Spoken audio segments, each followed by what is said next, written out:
कि आपको ऐसी ऐसी पैथोलॉजिकल कंडीशंस पैदा कर देंगे कि उसके बाद जीवन बड़ा खराब हो जाएगा। इसलिए सीधी सी बात है, इमोशंस की दुनिया को मैनेज करना सीख लो भाई। और इसका सबसे अच्छा तरीका क्या है? जब मन में तनाव है कहीं उसको उगल दो।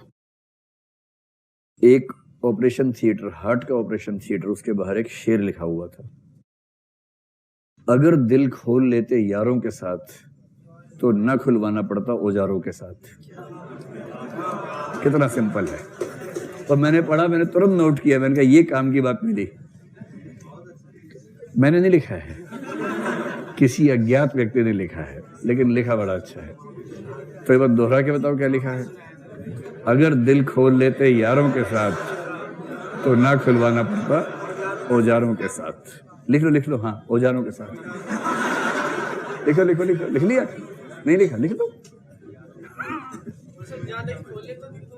हाँ, चलिए, ये 6 फायदे हमेशा ध्यान रखिए। जब भी फायदे पूछें और कुछ याद रहे ना रहे, इन 6 को बेस बनाइए, अपना उत्तर लिखिए। तो पहली बात हुई EI के बेनिफिट्स। जी जी बोलिए, उठ के बोलो।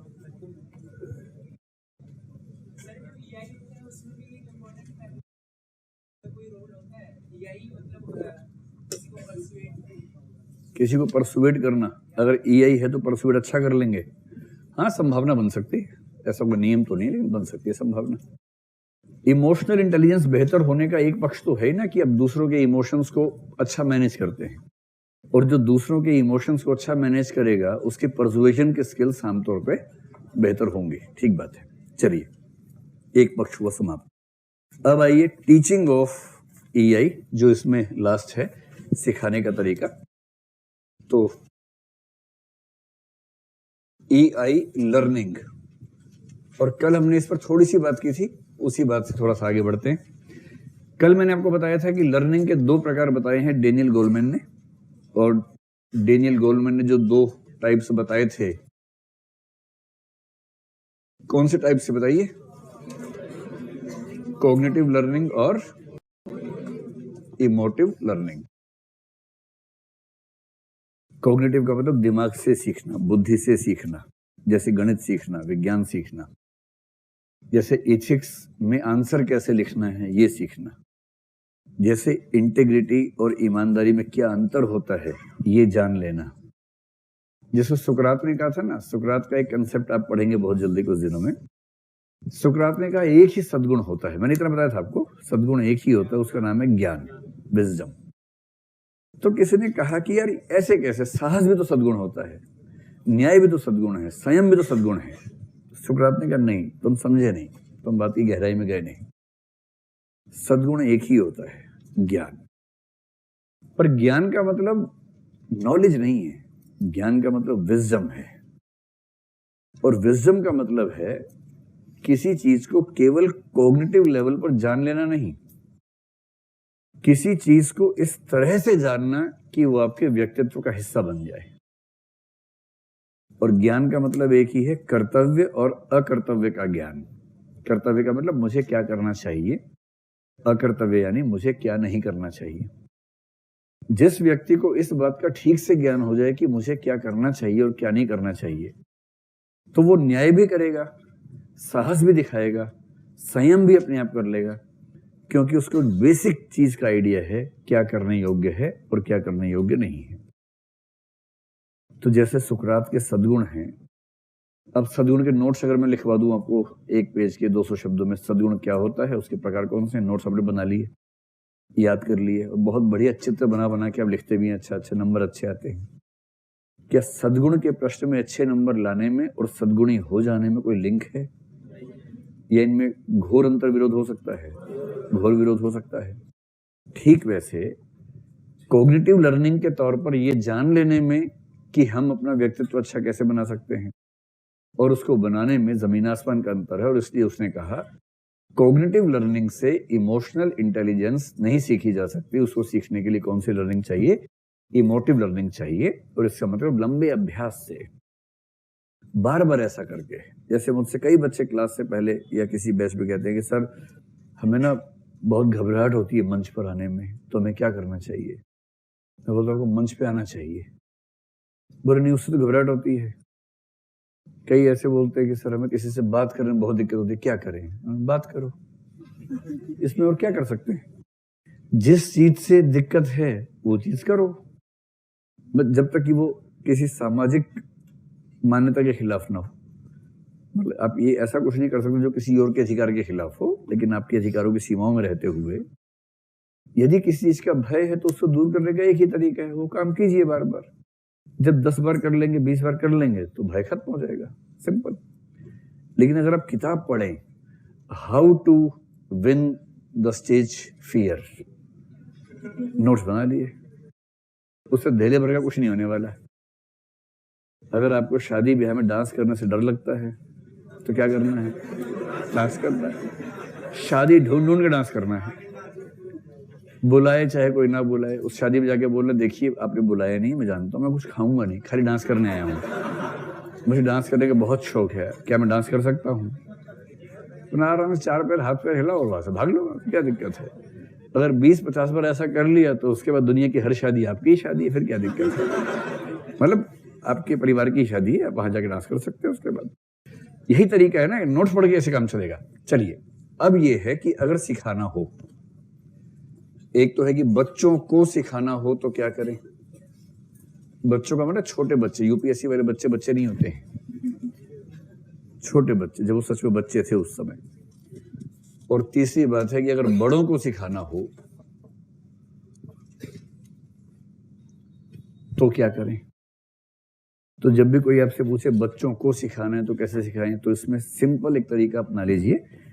डेनियल गोलमैन ने इस संबंध में खूब प्रयोग किए हैं, उन प्रयोगों का जिक्र आपके नोट्स में थोड़ा बहुत है।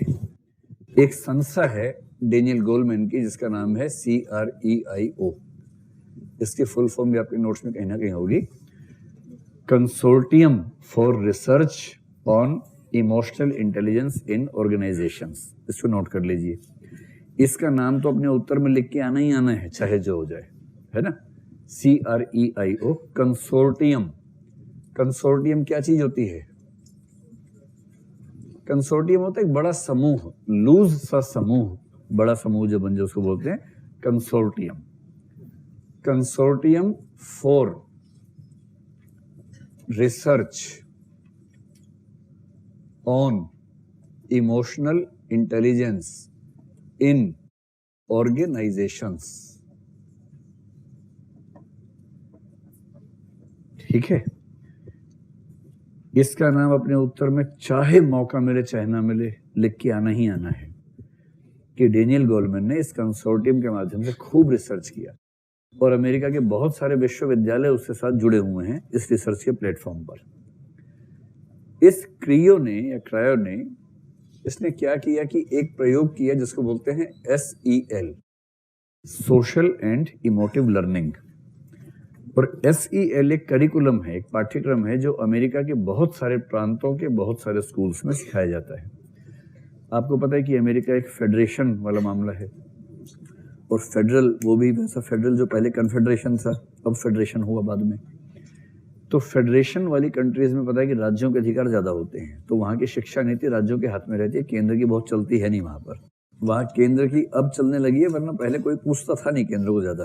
अब तो क्योंकि दुनिया गांव बन गई तो अंतर्राष्ट्रीय संबंध केंद्र में आ गए, तो राष्ट्रपति की ताकत हो गई, सेंटर की ताकत हो गई, वरना तो वहाँ राज्य की शक्तियां सारी की सारी हैं।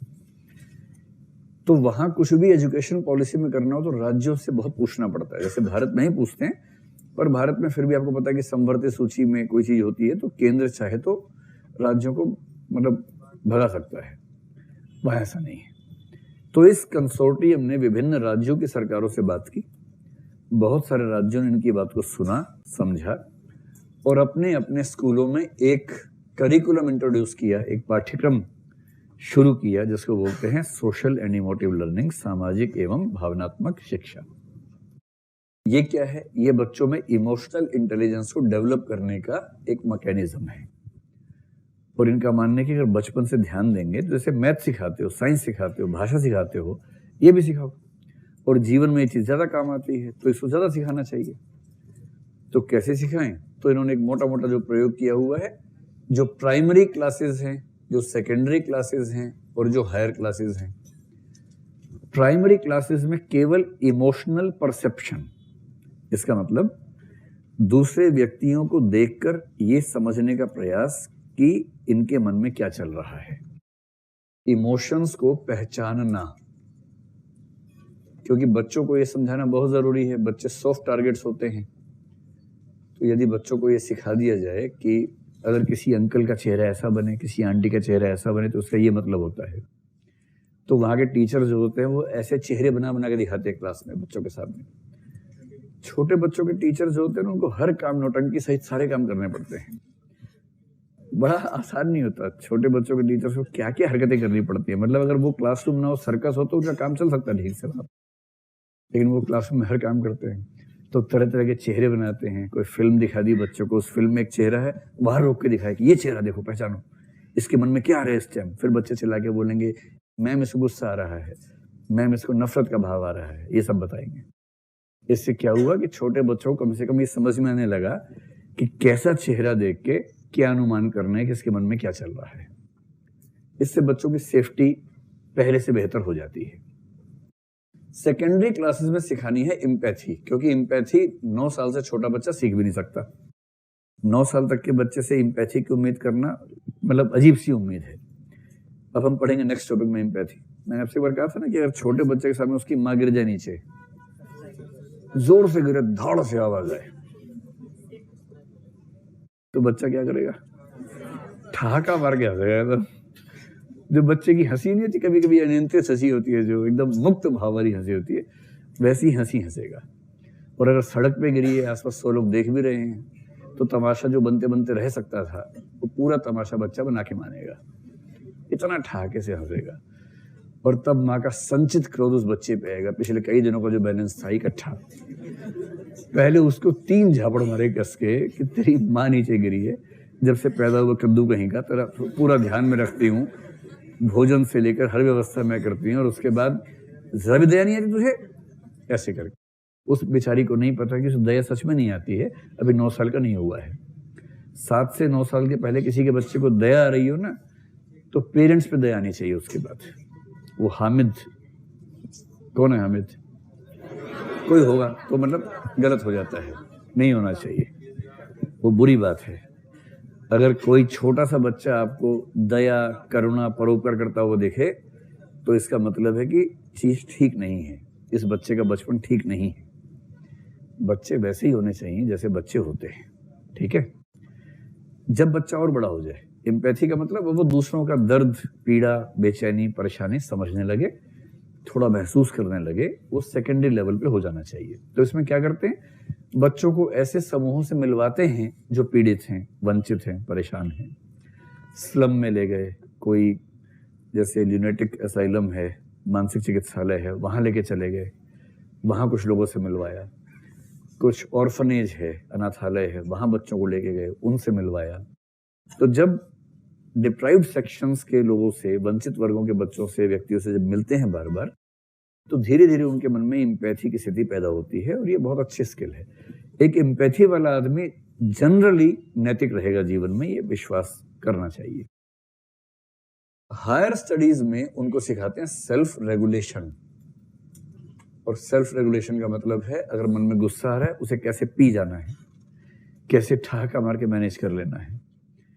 और इसमें सबसे अच्छा तरीका माना गया कि जब जब आपके मन में कोई इमोशन आए और आपको लगता है कि वो इमोशन ठीक नहीं है, सबसे आसान तरीका दुनिया माना गया है कि ठीक उस समय कोई फैसला या घोषणा नहीं करनी है। घोषणा भी एक फैसला ही होती है बेसिकली।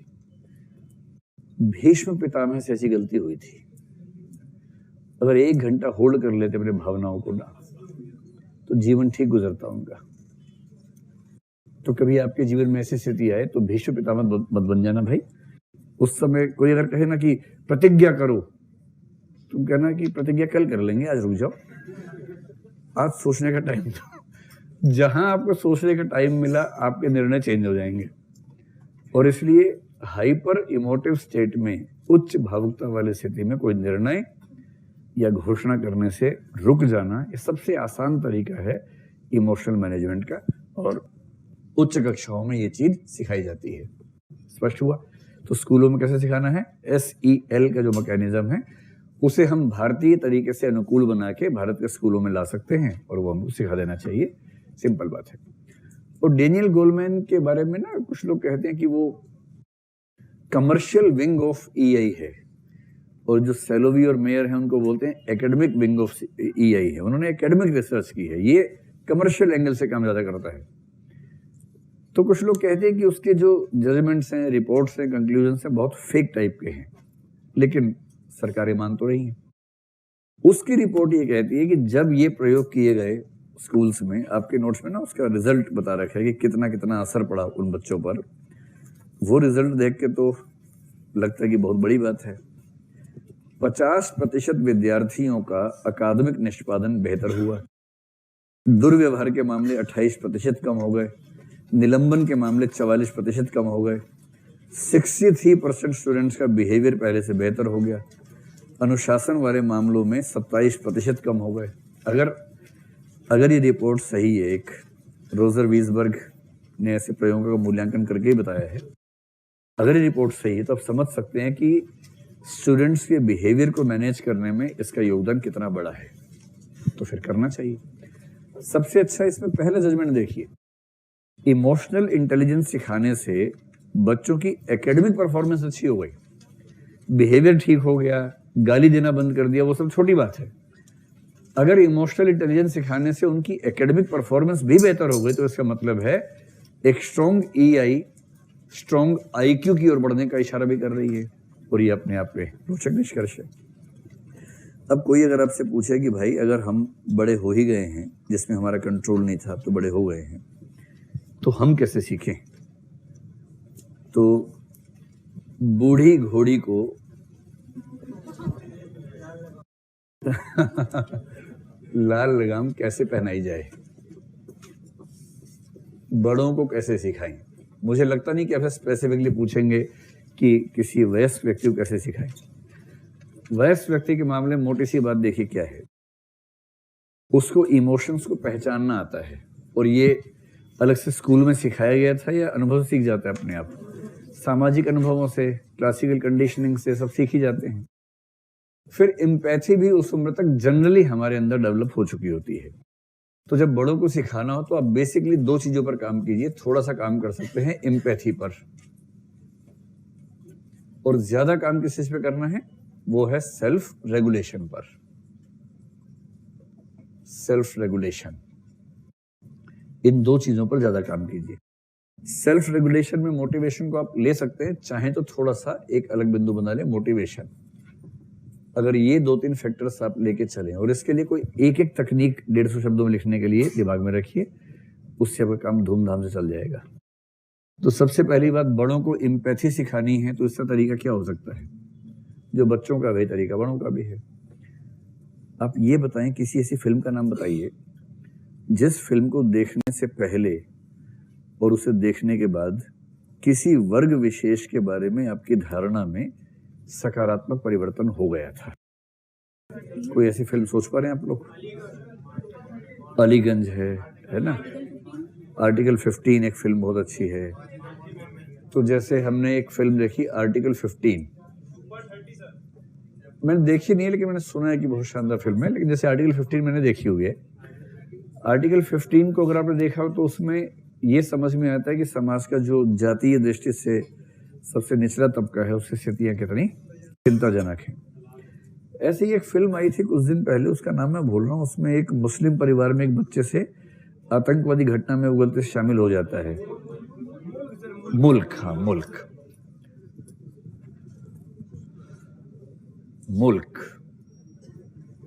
अगर आप ऐसी फिल्में देखेंगे तो क्या मैं ये कह सकता हूँ कि ऐसी फिल्म देखने के बाद किसी न किसी वंचित या अल्पसंख्यक समूह के प्रति आपकी एम्पैथी डेवलप हो सकती है? एकदम हो सकती है।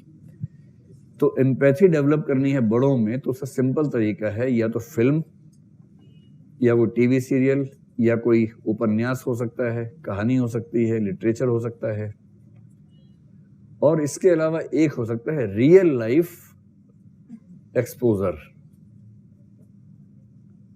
अगर आपके आसपास कोई ऐसा व्यक्ति हो, आपको लगता हो कि उसमें एम्पैथी कम है, बढ़ानी है, कुछ बढ़िया उपन्यास पढ़ाइए, कुछ बढ़िया फिल्में दिखा दीजिए, कुछ रियल लाइफ सिचुएशंस दिखा दीजिए। जैसे गरीबों के प्रति करना है तो जहां गरीबी की मार दिखती है ठीक तरीके से, वहां कुछ घंटे उसको गुजारने के लिए मजबूर कीजिए, तो ठीक ठाक अंतर आता है एम्पैथी में। तो एक तो ये पक्ष हुआ। दूसरा है सेल्फ रेगुलेशन। सेल्फ रेगुलेशन के जो तरीके आपके नोट्स में बताए गए हैं वो तरीके एकदम ठीक है। जैसे मैंने आपसे कहा ना, एक तरीका होता है निर्णय को स्थगित करना सीखना। अगर आपको केवल 2-3 तरीके बताने हो तो पहला, निर्णय को स्थगित करना। किसी ने कुछ कह दिया और आपके ना, आज तो फैसला होके रहेगा, छोड़ दे पप्पू, मुझे छोड़ दे, आज तो फैसला होके रहेगा, तो पप्पू ठीक कर रहा है, आपको रोक रहा है इस समय, तो उस समय रुक जाइए और जब तक बहुत आवश्यक ना हो उस समय के लिए थोड़ा सा छोड़ दीजिए। तो निर्णय को स्थगित करना। एक होता है ध्यान भटकाना,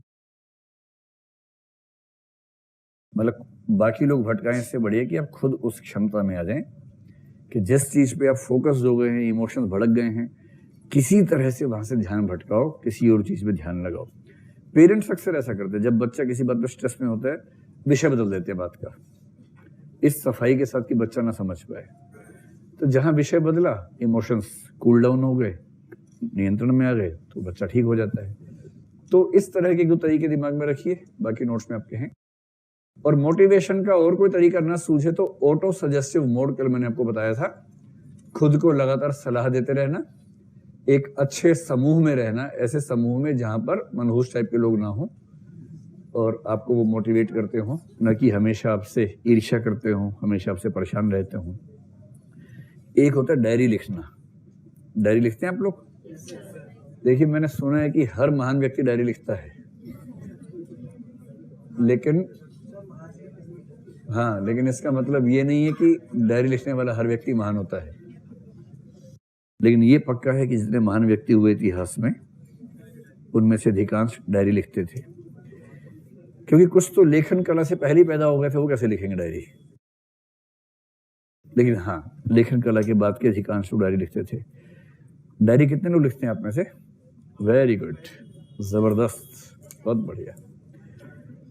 लेकिन असली बात है डायरी में क्या लिखते हैं और कैसे लिखते हैं, असली बात यह है।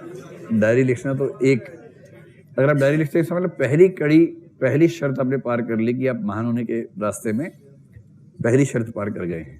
लेकिन बाकी भी तो शर्तें हैं, वो इस बात से तय होता है कि डायरी में आपने क्या लिखा। देखो, डायरी में 2-3 बातें हैं। पहला, सिर्फ अपने बारे में लिखा या अपने आप को एक सामाजिक, राजनीतिक, आर्थिक मनुष्य मान के लिखा। जो अपने आप को सिर्फ एक भावनात्मक और दैहिक मनुष्य मान के लिखेगा, उसकी डायरी में केवल ये रहेगा, आज उसने ऐसे बोल दिया, मुझे गुस्सा आ गया, मैंने इससे कहा, उसने मुझे जवाब नहीं दिया, मैंने उसको व्हाट्सएप किया, उसने सीन हो गया था, नीली लाइन आ गई थी पर जवाब नहीं आया, उसके बाद से मेरे फ्रस्ट्रेशन का लेवल बड़ा हाई हो गया, मैं कल इसको छोड़ूंगा नहीं, इसका खून पी जाऊंगा कम वक्त। एक तो ये डायरी होती है, इसमें 2 चीजें हैं, इमोशंस हैं और मैं और मेरे इमोशंस, बस। इसको डायरी लेखन नहीं, इसको बोलते हैं वोमिटिंग ऑफ इमोशंस। भावनाओं की उल्टी करना, भावनाओं का वमन करना। वमन समझते हैं? वमन, वोमिटिंग, भावनाओं का वमन करना। लेकिन छोटे बच्चे जब शुरू करते हैं डायरी लिखना तो वैसे ही लिखते हैं डायरी, शुरुआत ऐसे ही होती है। और जो व्यक्ति खुद को तार्किक, सांस्कृतिक, सामाजिक, आर्थिक, राजनीतिक मनुष्य मान के लिखता है ना, उसकी डायरी अलग होती है। फिर वो आज की डायरी में ये भी बताएगा कि जब दिल्ली में कल एक फैक्ट्री में आग लगी तो ऐसी समस्याएं देश में क्यों हैं और इनका समाधान कैसे हो। और फिर साथ में लिखेगा कि आईएएस बनने के बाद हो सकता है मैं कम से कम अपने क्षेत्र में ऐसी स्थितियां कम कर सकूं, ये उपाय कर दूंगा।